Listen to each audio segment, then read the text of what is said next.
पहाड़ों में कुछ घर ऐसे होते हैं जो रोज़मर्रा के शोर से बहुत दूर तो हैं, लेकिन मौत के बिल्कुल करीब खड़े होते हैं। शिमला के ऊपर घने देवदार के पेड़ों के बीच एक ऐसा ही घर था, मार्ले विले मैंशन।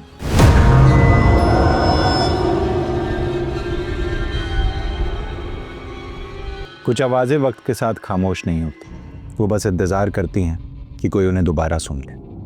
मैं हूँ रामाकृष्णा दीक्षित और आज मैं आपको वो कहानी सुनाने जा रहा हूँ जो इंतज़ार कर रही है सिर्फ आपका। सालों से मार्ले विले बेचा, खरीदा, छोड़ा जाता रहा। उस घर का कोई भी ओनर ज़्यादा देर तक टिकता नहीं था, लेकिन फिर एक साल वहाँ एक औरत आई, बिल्कुल अकेली।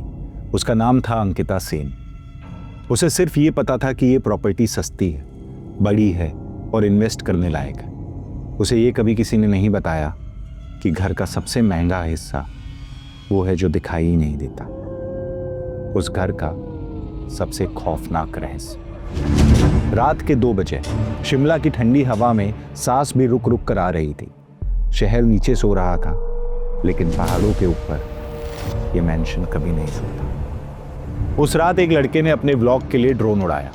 उसका ड्रोन जैसे ही मैंशन के ऊपर से गुजरा, स्क्रीन स्टैटिक से भर गई और फिर 1 सेकंड के लिए इमेज क्लियर हुई और स्क्रीन पर कुछ ऐसा दिखा जो उस लड़के ने पहले कभी नहीं देखा था। चांद की रोशनी में मैंशन के वेरांडा पर एक आदमी खड़ा था, लंबा सा, खिड़की के अंदर से बाहर झांकते हुए। उसने ड्रोन के लेंस में देखा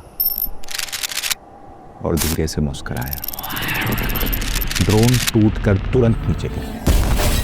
अगले हफ्ते अंकिता सेन 32 साल की एक सेल्फ मेड जिंदा दिल logical woman Marleyville mansion पहुंची। उसके फोन पे सिर्फ एक लाइन हाईलाइटेड है, property undervalued, move fast. Mansion hill के बिल्कुल किनारे बना हुआ, देवदार के झाड़ों के बीच, जहां कुदरत का ज्यादा हक है, इंसानों का कम। अनिका ने गेट खोला और वो अपने आप ही एक फोर्स में झूलता हुआ खुला, जैसे उसी वक्त उस गेट को किसी ने अंदर से खोला हो। शायद हवा की वजह से खुल गया होगा। उसने खुद से कहा, नॉर्मल है। लेकिन हवा ठीक उसी वक्त बिल्कुल थम गई। मार्ले विले मैंशन सामने खड़ा था, जैसा घर नहीं, किसी का अधूरा सपना हो। पीले उतरे हुए पेंट के नीचे ब्लैक एंड वुड, खिड़कियों के शीशे पर मोटी धुंध की परत और सबसे ऊपर एक छोटी सी बालकनी। अनिका को लगा जैसे उसने किसी को उस बालकनी पे खड़ा देखा, कोई लंबा सा शेप आदमी का, घूरता हुआ, फ्रोजन। और उसने दोबारा देखा तो वो गायब। ब्रोकर ने उसे मैसेज किया था कि केयरटेकर मिल जाएगा, और थोड़ी देर बाद एक पतला, धसे हुए कंधों वाला आदमी दरवाजे पर दिखा। केशव, आंखों के नीचे गहरी लकीरें, हाथ में पुरानी चाबियों का एक छल्ला। धीरे से उसने पुकारा, मैडम जी।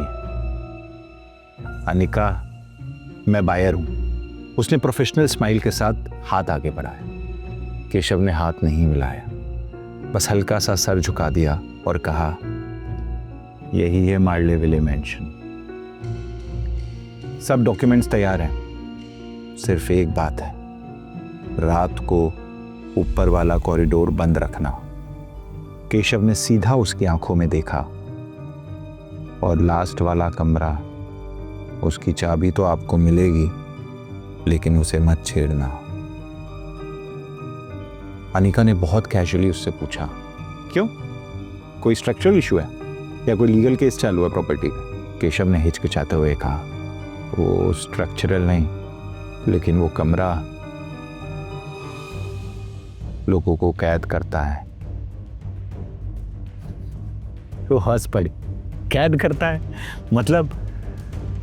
उसने एक हल्का सा संकेत ऊपर की तरफ किया। उस कमरे में जो भी गया है मैडम, वापस नहीं आया है। अंधविश्वास और बेकार की अफवाहें, मन ही मन उसने सोचा, और केशव से चाबी ले ली और डॉक्यूमेंट साइन किए। केशव ने एक काली पुरानी चाबी उसके हाथों पर रखी। चाबी अजीब सी, पुराने महलों के बड़े दरवाजों की चाबी की तरह। केशव ने कहा, मैडम ये उसी कमरे की चाबी है। अब आप ओनर बन रही हो, घर याद रखेगा आपको। ये कहकर केशव वहां से चला गया। उसकी बातें सुनकर वो फ्रस्ट्रेट हो चुकी थी और वो सोने चली गई। सुबह अनिका को सबसे पहला झटका तब लगा जब उसने अपनी चीजें ढूंढनी चाहिए। उसकी घड़ी, उसका सिल्वर पेन, स्कार्फ सब गायब। हाउस पेपर्स की फाइल भी गायब। उसने गुस्से में बैग पटका। पूरा ग्राउंड फ्लोर सर्च करने के बाद उसकी नजर ऊपर के कॉरिडोर पर गई। अंदर से एक अजीब सा खिंचाव आ रहा था, जैसे ऊपर से कोई उसे पुकार रहा हो। और इसके बाद वो ऊपर चली गई। कॉरिडोर बिल्कुल वैसा ही था, लंबा, थोड़ा टेढ़ा, कमरों के दरवाजे बंद, और सबसे आखिर में कोने में वही काला लोहे का दरवाजा। दरवाजे के नीचे एक छोटा सा गैप था, वहां से हल्की सी रोशनी आ रही थी, जैसे अनिका को कुछ दिखाना चाहती हो। अनिका झुक के देखने लगी और उसका गला सूख गया। उसकी घड़ी, उसका स्कार्फ, उसका पेन और उसकी फाइल का कुछ हिस्सा, सब कुछ अंदर से उस दरवाजे के बिल्कुल पास नीटली रखा था, जैसे किसी ने एक एक चीज उठा के उसका कलेक्शन बनाया। अनिका ने हाथ बढ़ा के उस लोहे के दरवाजे को छुआ। वो दरवाजा हल्का सा हिला, लेकिन अंदर से एक धीमी सी थप थप, फिर एक और, जैसे कोई उसकी उंगलियों के स्पर्श का जवाब दे रहा हो।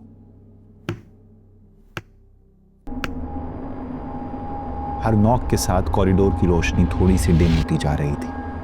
अनिका ने झट से हाथ पीछे खींचा। उसका दिल अब तेजी से धड़क रहा था। बस, इनफ इज इनफ, ये चिल्लाकर वो नीचे भागी। अनिका ने डिसाइड किया कि वो नीचे ही रुकेगी। रात को उसने गेस्ट रूम में सोने की कोशिश की। उसके कमरे की खिड़की से बारिश की बूंदें अंदर आ रही थी और अचानक उसे एक टप की आवाज सुनाई दी। उसकी खिड़की से 30 फीट नीचे एक खाई थी। आसपास ना कोई जमीन, ना कोई पेड़। तो फिर वो आवाज, और फिर से टप टप। वो पर्दा हटाकर देखती है। कांच से दूसरी तरफ एक हाथ, सड़ा हुआ, बोनी फिंगर्स, पेल उंगलियां ट्विस्टेड। अनिका हैरान थी, जोर से चीखी, तुरंत लाइट ऑन की, हाथ गायब। बस कांच पर एक फ्रेश पाम प्रिंट। उसका बेड साइड लैंप ब्लिंक करने लगता है। लाइट चली गई और पूरा कमरा ब्लैक, और उसी अंधेरे के बीच उसे एक सिसक सुनाई देती है, जैसे कोई कमरे के कोने में खड़ा हो और बोलने की कोशिश कर रहा हो। उसने बाहर जाके जब देखा तो वो शौक से कांप उठी। सीढ़ियों के वहां एक परछाई क्रॉल करते हुए 4 पैरों पे दीवारों से चिपकी हुई उसकी तरफ आ रही थी। वो एकदम अनिका के पास तक आ जाती है, फेस पेल, माउथ टॉन और डरावनी आंखें, और फिर 1 सेकंड में गायब। अनिका पैनिक में एक चेयर से टकराकर गिर गई। लाइट्स अपने आप चालू हो गई और कमरा खाली। विंडो के ग्लास पे एक सेंटेंस लिखा हुआ था, पर मत जाना। सुबह अनिका ने गुस्से में चिल्लाकर कहा, केशव, केशव, यहां कोई ब्रेक इन हुआ था, कोई आदमी अंदर घुस आया था। यह सुनकर केशव का चेहरा बिल्कुल सफेद पड़ चुका था। मैडम, आपके कदमों के साथ रात में यहां पर और भी कदम चल रहे थे। आप अगर अब भी नहीं मानती तो सीसीटीवी देख लो। कैमरा फुटेज में अनिका सीढ़ियां उतरती हुई दिख रही थी।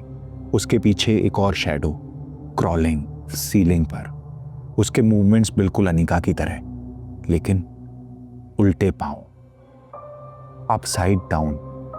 कैमरा स्टैटिक हो गया और शैडो गायब। अनिका की सांसें अब रुक रुक कर आ रही थी। उसने तुरंत केशव से कहा, मैं आज ही यहां से निकल रही हूं, मुझे नहीं पता। केशव धीमे से मुस्कुराया और कहा, ये घर छोड़ना इतना आसान नहीं होता है मैडम। अनिका ने अपने बैग्स पैक किए, गेट तक पहुंची, लेकिन वो गेट खुला ही नहीं। उसने पूरी ताकत लगाकर गेट को धक्का दिया, पर वो हिला भी नहीं। और उसी वक्त पीछे से कदमों की आहट, एक आदमी की आवाज। अनिका ने मुड़कर देखा, लेकिन वहां कोई नहीं था। हॉल बिल्कुल खाली, लेकिन उन कदमों की आहट अब भी आ रही थी। कुछ तो था जो उसे फिर उस घर में खींच लाया। दरवाजा बंद और उसकी नजरें ऊपर गईं। उसी कमरे के कॉरिडोर के पास फिर वही हल्की सी रोशनी, जैसे अंदर कोई लालटेन जला रहा हो। उसे एक हल्की सी रोने की आवाज सुनाई दी, एक छोटी बच्ची की टूटी हुई आवाज, और फिर एक जोर से पीटने की आवाज। अनिका फ्रीज हो जाती है। दरवाजा धीरे धीरे खुला, लेकिन सिर्फ 2 इंच। अंदर से एक छोटी सी पेल बच्ची का हाथ बाहर आता है, उंगलियां टेढ़ी, फ्लोर को स्क्रैच करते हुए, और एक धीमी सी वॉइस बिल्कुल कानों के पास, please please help me, please help me. और फिर एक दूसरा हाथ, एक आदमी का, बोनी ब्लू वेन्स, उस बच्ची के हाथ को अंदर खींच लेता है, और डोर बैंग। खामोशी। केशव का कोई अता पता नहीं। अनिका अपने शहर फिर कभी लौटी ही नहीं, लेकिन उस घर से वो किसी तरह निकल चुकी थी। वहां के लोगों का कहना है कि वो सदमे में सिर्फ भटकती रहती है। उसी महल के आसपास मार्लेविले मैंशन, जो सालों पहले किसी ब्रिटिश फैमिली का घर था, जहां एक बच्ची की मौत हुई थी और कुछ सालों बाद उसके पिता की। दोनों की मौत की वजह कोई नहीं जानता, लेकिन उसके बाद से ये घर कभी शांत नहीं रहा। प्रॉपर्टी तो अंडर वैल्यूड थी, लेकिन अनिका को यह सौदा काफी महंगा पड़ चुका था। उसके शहर में अनिका आज भी लापता घोषित है, 32 ईयर ओल्ड, लेकिन जिंदगी और एम्बिशंस लॉस्ट। ये कहानी तो यहीं खत्म होती है, पर ऐसी और कहानियां सुनने के लिए सब्सक्राइब करें हमारे चैनल को।